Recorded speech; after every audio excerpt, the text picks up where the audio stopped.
mucho, que dice la diferencia entre querer y amar, ¿no? Querer es tomar posesión de algo y amar es respetar y dejar.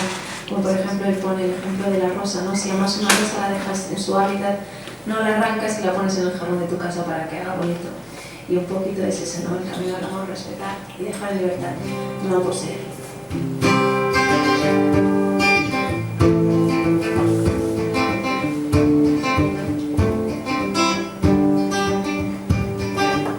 El hombre mojado no teme la lluvia,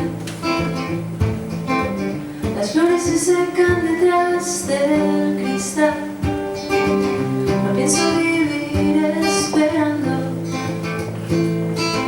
el movimiento se afianda. No dejaré jamás de encontrarte en un viejo tren, destino a amarte. No dejaré jamás de encontrarte en un viejo tren. Astronautas en el desierto, peces perdidos buscando el mar.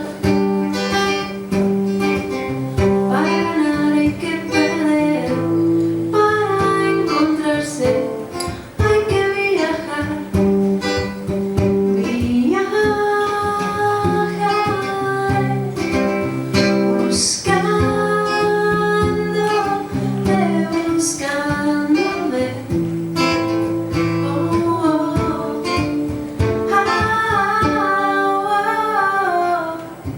No dejaré jamás de encontrarte en un viejo tren, destino a amarte.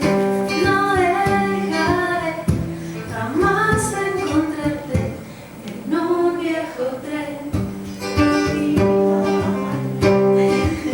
No me sucede eso porque la apuntaba y lo corté. En un viejo tren, y siempre la gente tiene la tendencia a ser curiosa. Sí, supongo que tiene una explicación, ¿no? El cerebro tiende a repetir las cosas en bucle, no lo sé, de verdad me pasa.